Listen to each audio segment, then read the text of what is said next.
Baik, terima kasih. Eh, Kali ini kita akan melihat konstruksi dari Mbak Dewi Anggra ini.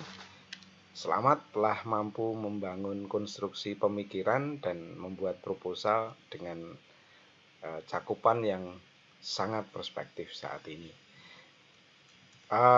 Mbak Dewi, ada beberapa hal yang menjadi konstruk saat ini, yaitu adalah pada pengembangan model untuk kognitif tertentu. Knowledge yang dibangun oleh Mbak Dewi sangat perspektif untuk saat ini, karena ini adalah untuk, saya lihat ya, untuk mahasiswa teknik atau vokasi, karena ada perbedaan karakteristik sih untuk mahasiswa tersebut. Nah, ini perlu menjadi latar belakang bahwasannya memang ada perbedaan dari konstruk metodologis dan pembelajarannya. Baik, yang pertama ini yang perlu saya ungkap bahwasannya ini yang prospek pembelajaran vokasi atau teknik gitu ya, atau non pendidikan ini dalam berbagai jurnal itu apa yang dipentingkan, yaitu yang dipentingkan adalah problem. Sekuat apapun seorang mahasiswa teknik dan vokasi, kalau tidak mendapatkan problem, itu akan menjadi sulit dalam berkembang di dunia vokasi dan teknik. Menurut beberapa jurnal itu adalah problem. Kemudian kecakapan skill ini terus diasah gitu ya. Kecakapan skill ini harus perlu diasah untuk kemampuan yang terus menerus, karena kecakapan itu menjadi kunci pokok juga dalam mahasiswa vokasi dan teknik. Jadi bukan hanya sekedar retorik ya, namun kecakapan atau skill ini menjadi penting. Yang berikutnya adalah problem solver. Seorang mahasiswa vokasi atau teknik perlu menjadi seorang problem solver. Dimanapun yang ditunggu oleh halayak atau masyarakat, seorang vokasi itu adalah problem solver. Tentunya dari problem-problem yang dimunculkan itu. Dan yang berikutnya yaitu online learning. Itu menjadi konstruk utama. Ini sudah jelas diungkap dalam proposal itu bahwasanya. Tapi alasannya adalah online learning ini karena kalau kita menyimpannya itu, cloud-nya itu tentang problem dan pengalaman sebagai seorang problem solver itu perlu disimpan dalam cloud ya. Cloud ya, karena kalau hanya disimpan dalam bentuk catatan itu tidak cukup.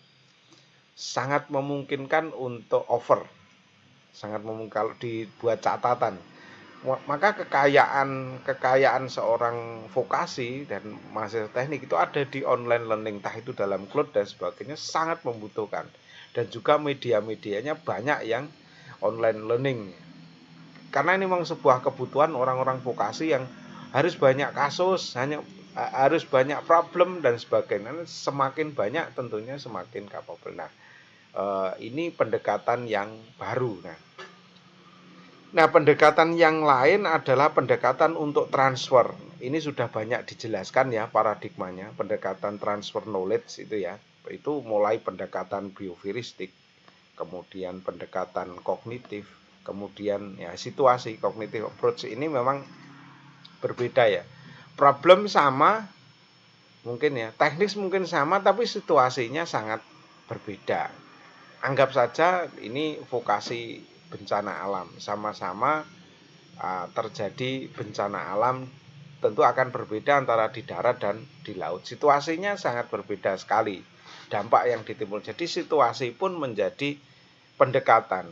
Jadi begitu banyaknya problem, itu situasi pun bisa menjadi pendekatan.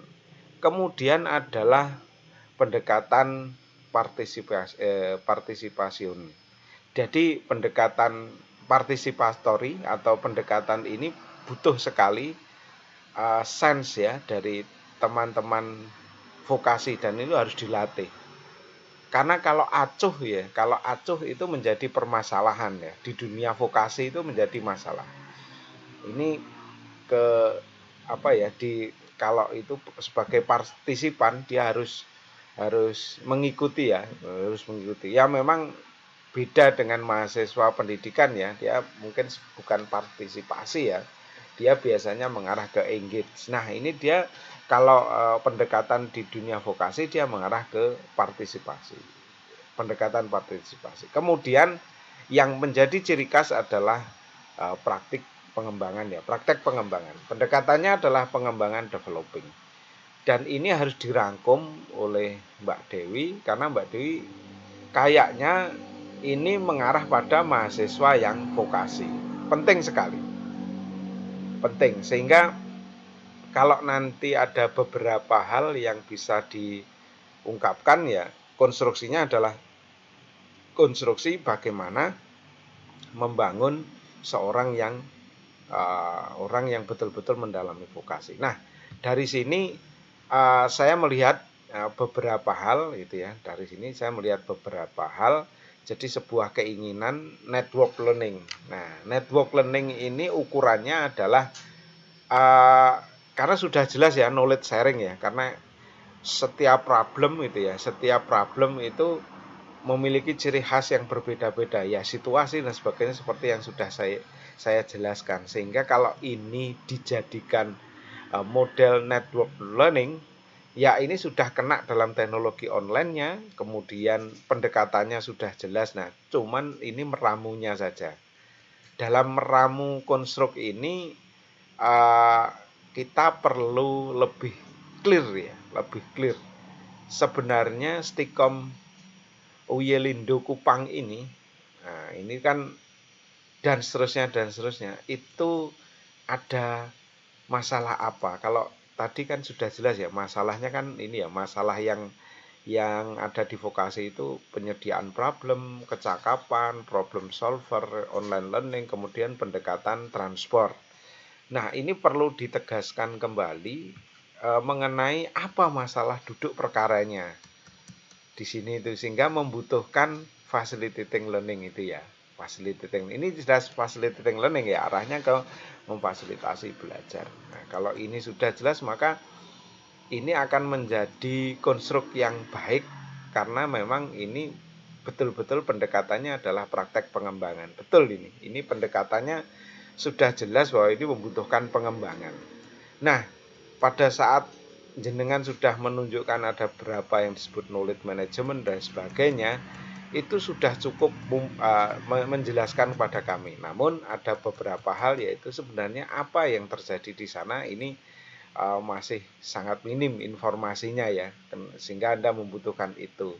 Harapannya sih bisa dijelaskan dengan baik duduk perkaranya. Nah, pada saat model network learning ini dibangun, nah itulah yang menjelaskan bahwa bukan hanya LMS ya, bukan hanya sekedar konten seperti ini ya, sekedar konten yang ini online learning ini permasalahan bukan hanya sekedar ini, tetapi bagaimana memanage-nya kan ini kan memanage ini nih toh, memanage problem, kecakapan, problem solver dan menggunakan pendekatan apa kan begitu. Jadi memanage-nya. Jadi jangan sampai kita hanya membuat produk.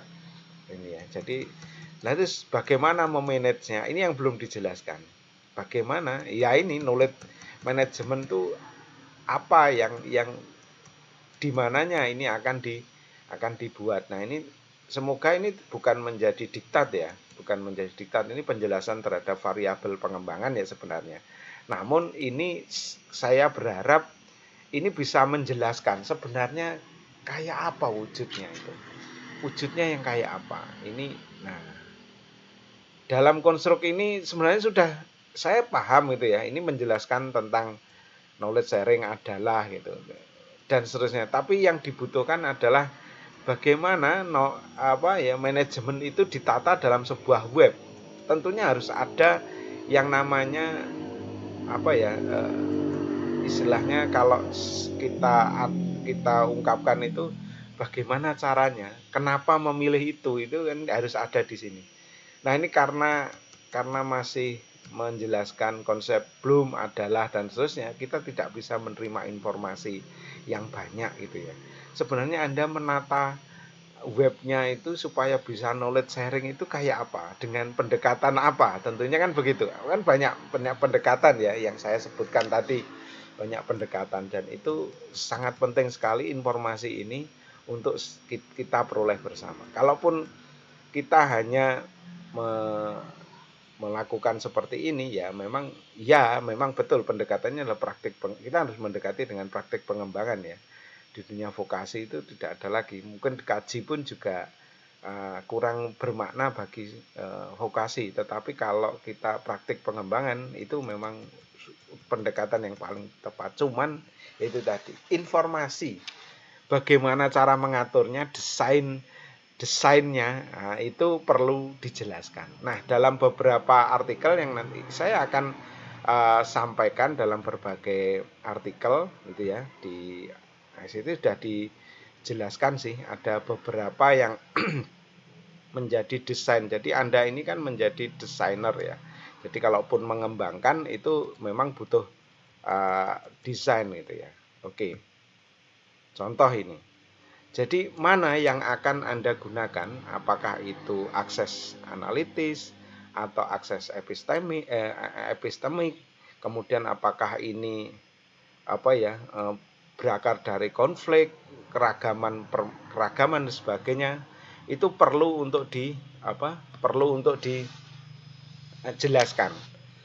Jadi desain mana yang Anda butuhkan gitu ya. Desain mana? Karena kita tidak tahu ya desainnya kayak apa.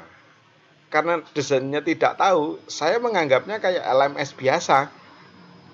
Jadi ini bagaimana desainnya? Nah, kalau ini sudah ada penjelasannya, apakah menggunakan diagnostic access to learning atau multiplicity of goals and performance evaluation dan sebagainya, itu perlu penjelasan. Dan prinsip-prinsip desain ini perlu menjadi yang utama. Itu mungkin saran itu ya, saran pada Mbak Dewi agar clear, jelas apa yang dibangun. Kalau pengembangan hanya berdasarkan retorika, itu menjadi semu ya, dan pasti akan mengikuti hal yang sudah-sudah. Tetapi saya berharap di pengembangan ini ada desain yang menjadi ruhnya. Mana desainnya? Tentunya ya tidak harus ini hanya sekedar contoh ya. Desain yang memungkinkan untuk digunakan ya. Ini hanya memungkinkan. Namun bagi saya perlu karena kalau hanya ini saja yang disampaikan sangat dangkal ya, dan saya tidak bisa tidak mendapatkan informasi apapun tentang bentuknya web atau network sharing yang Mbak Dewi buat. Itu mungkin secara umum, tapi keseluruhan it's okay. Sangat progresif perkembangannya pada waktu kita bertemu, namun perlu pendalaman. Terima kasih. Semoga menjadi bahan bagi Mbak Dewi. Selamat untuk seluruh kegiatan yang sudah dikembangkan Mbak Dewi.